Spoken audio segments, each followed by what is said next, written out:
안녕하세요. 카메라 여행입니다. 오늘 제 카메라는 고즈넉한 산사를 돌아보는 산사 산책길을 다녀왔습니다. 산에는 문이 없지만 사찰 입구에는 산문을 세웠습니다. 이 산문은 부처님이 처음 법화경을 설법한 영축산으로 들어가는 문입니다. 이 문을 지나면 어느새 공기가 달라지고 주변이 차분해집니다. 그리고 새로운 길이 펼쳐집니다. 무풍 한송로. 이 길은 통도사로 들어가는 1.6km의 소나무 숲길입니다. 바람은 춤추고 소나무는 차게 선다는 뜻처럼 길 양옆으론 수령 100년이 넘는 노송들이 고요하게 자리를 지키고 있습니다. 이 길은 콘크리트나 자갈이 아닌 흙길입니다. 밟는 순간 부드럽고 따뜻하게 발을 품어주는 듯한 느낌에 자연과 하나가 된다는 일체감이 스며듭니다. 이 길은 2018년에 아름다운 숲 전국 대회에서 대상인 생명상을 수상했는데요. 그만큼 숲의 자연스러움과 아름다움이 고스란히 살아있는 곳입니다. 길 왼편에는 맑은 물길 통도천이 나란히 흐르고 있습니다. 졸졸졸 흐르는 물소리와 구불구불한 소나무 사이를 노니는 솔바람 소리가 어우러지며 자연이 들려주는 작은 교향곡을 연주하는 듯 합니다. 소나무 잎 너머로 봄이 오는 소리가 들립니다. 봄이 오는 소리는 소나무 가지를 타고 탐방객에게 전해집니다.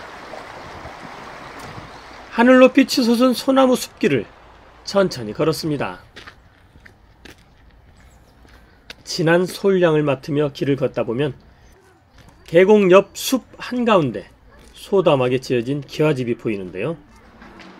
송수정이라는 카페입니다. 통도천 물소리와 솔바람 사이에 조용히 스며든 이곳에서 잠시 발걸음을 멈추고 마음을 따뜻하게 데워줄 한 잔의 차를 마시며 낭만을 즐기는 것도 좋습니다. 이곳에도 사람들의 간절함이 있습니다. 소나무 숲속에는 조그만 벤치가 마련되어 있는데요.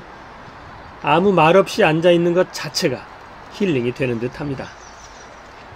아무것도 하지 않아도 모든 것을 누리고 있는 느낌이라고 할까요?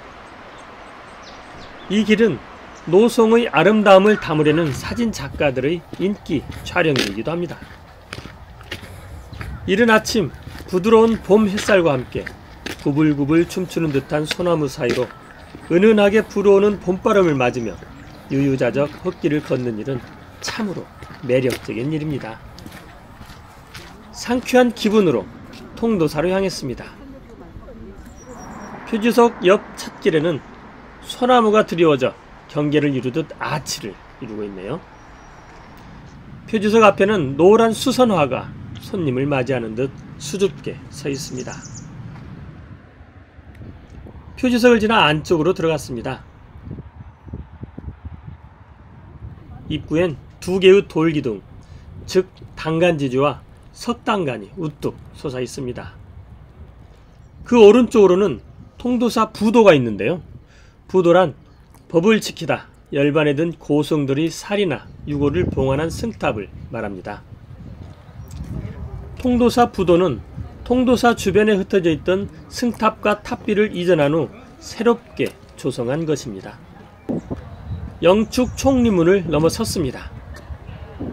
맑은 날씨에 길을 걷다 보면 오른쪽에 천하대장군, 지하여장군, 돌장승이 보이는데요. 그 옆으로 따라가면 붉은빛 물결이 눈을 사로잡습니다. 총리문을 들어서서 보는 첫 번째 홍매화입니다. 유난히 붉고 단단한 꽃잎은 혹독한 겨울을 견딘 흔적을 품고 있는 듯 보이는데요. 수줍은 듯 길 한쪽에 피어있는 홍매화의 모습이 가냘프면서도 더욱 아름답게 느껴집니다. 통도사의 첫 관문인 일주문을 지나갑니다. 머리 위로는 많은 이들의 소망이 담긴 연등이 길게 이어져 있습니다. 햇살 아래로 비친 연등은 같은 모양, 색깔, 크기로 부처님의 자비가 모두에게 평등하게 드리운 듯 보입니다. 이어서 천왕문에 들어섰습니다. 세상의 악을 막고 수행의 길을 돕는 수호신인 사천왕들이 사방을 지키고 있습니다. 수호신에게 소녀들이 간절하게 두 손을 모으네요. 천왕문을 지나면 극락보전 뒤쪽 벽에 그려진 웅장한 벽화를 볼 수 있는데요. 반야용선도입니다. 반야용선은 고통의 세계에서 해탈의 세계로 중생들을 건네주는 상상의 배입니다.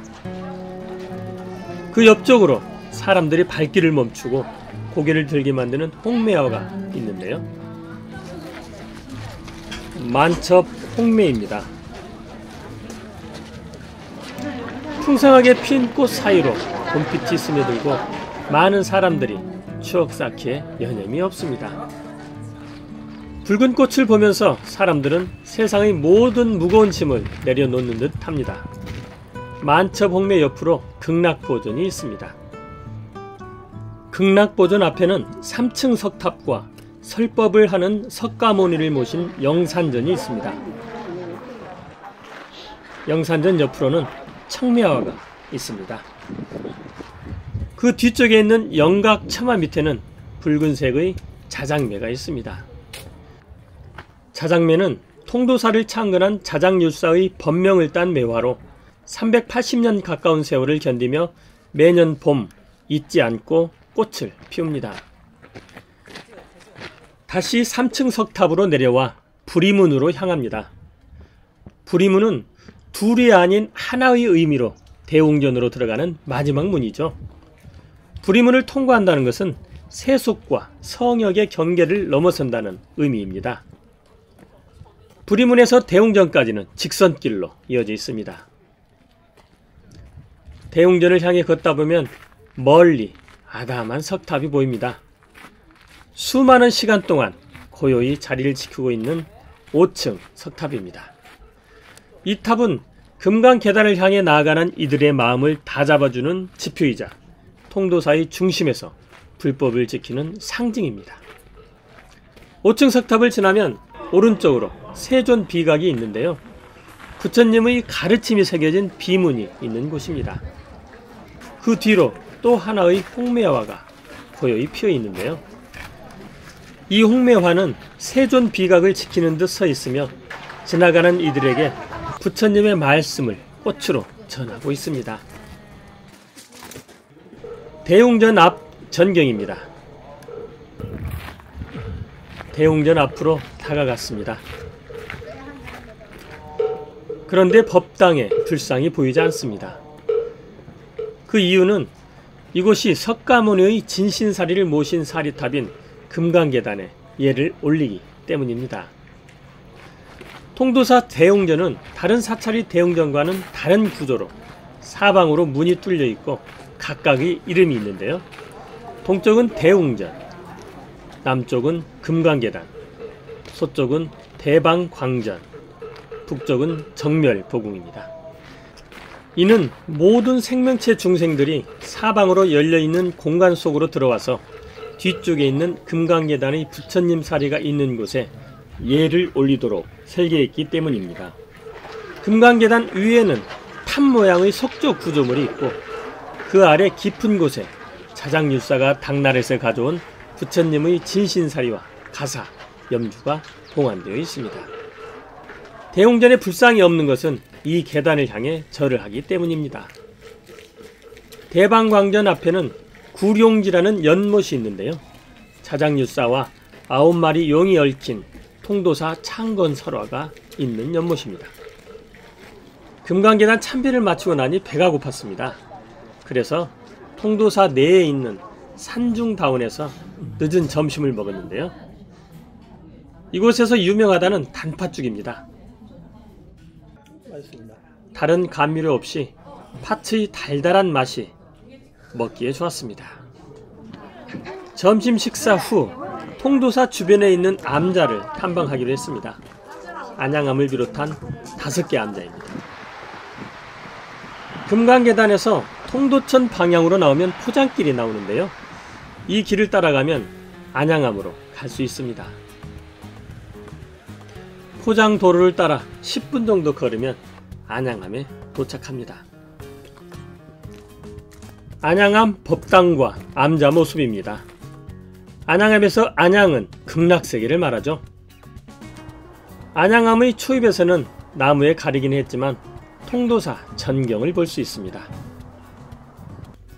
북극전 왼쪽 언덕길을 오르면 차분히 명상하는 듯한 부처상이 있는데요. 오래된 노송에 둘러싸여 있습니다. 이곳이 안양암에서 조용히 사색하기 좋은 소나무 숲입니다. 이곳 통도사 암자 가는 길은 모두 포장이 되어 있기 때문에 자동차를 이용하셔도 좋습니다.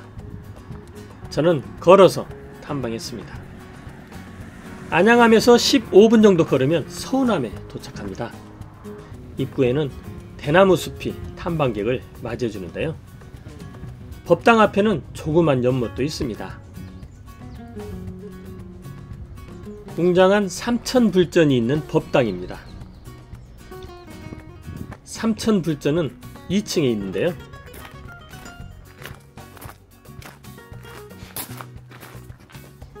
(2층에) 올라서자 발 너머로 갑자기 공작새가 보였습니다. 공작은 이런 상황이 익숙한 듯 도망가지 않고 여유롭게 앉아있네요. 공작은 불교에서 지혜와 번영을 상징하는 동물이라고 하죠. 사람이 있어도 공작들은 아랑곳하지 않고 제 볼일을 봅니다. 삼천불전은 이름 그대로 삼천의 부처님이 모셔진 법당인데 모두 도자불상입니다. 이는 서운암의 성파스님이 1985년부터 5년 동안 직접 흙을 구워 하나하나 손으로 완성했다고 합니다. 서운암에는 삼천불전과 공작새 말고도 유명한 것이 있는데요. 삼천불전 앞에 있는 크고 작은 수천 개의 장독대입니다.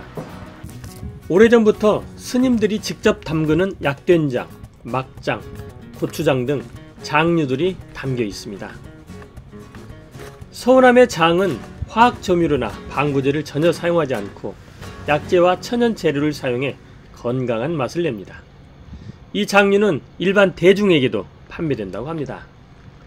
서운암에서 위쪽으로 약 400m쯤 올라가면 장경각에 도착하게 되는데요. 이곳에는 16만 도자 대장경이 보관되어 있습니다. 이 도자 대장경은 1991년부터 시작하여 20년간의 장기 불사로 조성된 것으로 통도사 성파 큰스님이 남북 통일과 세계 평화를 기원하며 발언한 대작입니다. 도자 대장경의 경판수는 8만 대장경보다 2배가 많은데요. 그것은 목판 양면에 새긴 8만 대장경과는 달리 도자는 한 면에만 스크린 인쇄를 할 수밖에 없기 때문이라고 합니다.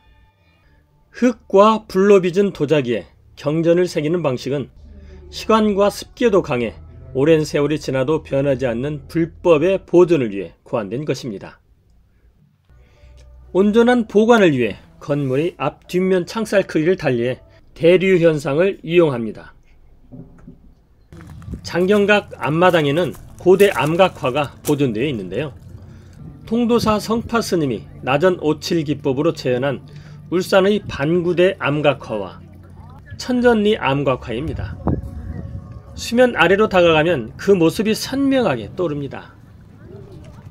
반구대 암각화에는 고래, 호랑이, 사슴, 멧돼지, 사람 등 다양한 형상들이 표현되어 있고 천전리 암각화에는 문자가 다양하게 표현되어 있습니다.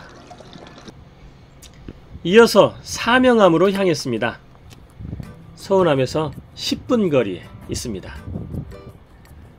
가는 길에는 울창한 소나무 숲이 있어 정신을 맑게 합니다.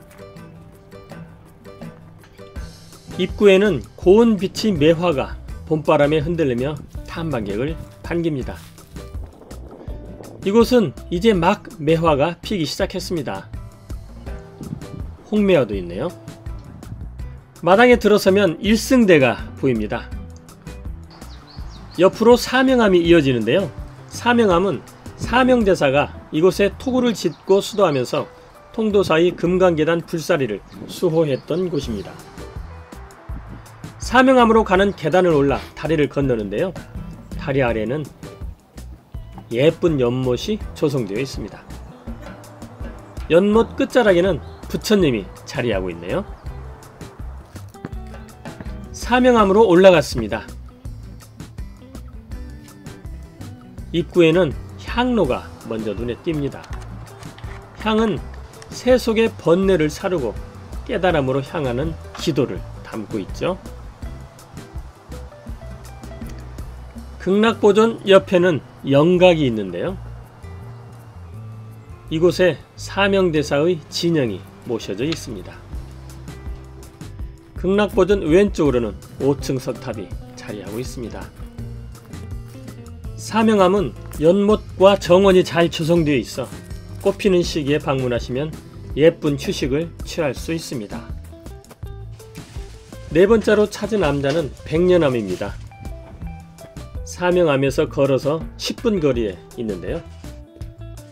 입구에는 대나무 숲이 있고 왼쪽으로 부처님과 나홍선사의 시가 새겨진 시비가 있습니다. 약수가 나오는 수도도 있고요.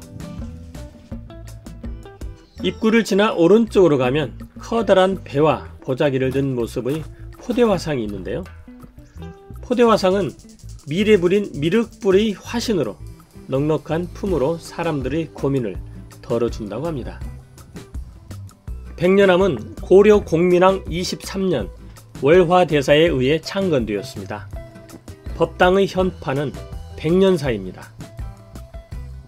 백년, 즉 하얀 목련처럼 청아한 기운이 서려있는 곳이죠. 법당 오른쪽 위에는 광명전이 있는데요. 광명전 옆에는 홍매화가 은은하게 피어 있습니다. 포대화상 옆으로는 백년암의 상징이기도 한 수백 년 된 은행나무가 우뚝 서 있습니다. 가을이면 금빛 잎으로 고고한 자태를 뽐냅니다. 마지막으로 향한 곳은 옥련암입니다. 백년암에서 걸어서 5분 거리에 있습니다. 암자로 들어가는 도로 옆에는 돌탑이 3개 있는데요. 중앙의 탑은 석가모니탑, 좌우는 협시보살탑이라고 합니다. 특이하게 양쪽 탑에는 돌출된 돌이 있습니다. 옥련암 올라가는 입구에는 약수터가 있는데요. 장군수라고 합니다. 여기에는 전해 내려오는 이야기가 있습니다. 옥련암에는 장군수라는 우물이 있었는데 이 물을 마신 암자 승려들이 기력이 왕성해지자 그것을 질시한 본사 승려들이 우물을 메우고 물길을 돌렸다는 설화가 전해집니다. 옥련암은 고려 말인 공민왕 23년 쌍옥스님이 창건했다고 전합니다. 옥련암 광명전을 오르는 계단은 2마리의 사자상과 소나무 2그루가 아치를 만들며 광명전을 수호하듯 지키고 있습니다. 광명전 법당 안에는 목조 조각으로 만들어진 1200 아란이 있습니다. 옥련암에서는 앞쪽이 트여 영축산을 정면으로 볼 수 있습니다. 주변 환경과 어울려 힐링하기에 좋은 장소입니다. 오늘은 느린 걸음으로 통도사와 5개의 산내 암자를 찾았습니다. 각 암자를 찾아가는 길은 힘들었지만 암자에서 느껴지는 편안함과 풍경에서 그동안의 피로를 날려버리고 새로운 기운을 받았습니다. 가끔은 바쁜 일상에서 벗어나 느린 여행을 해보시길 추천드립니다. 지금까지 제 영상이 좋으셨다면 구독, 좋아요, 알림 설정 부탁드립니다.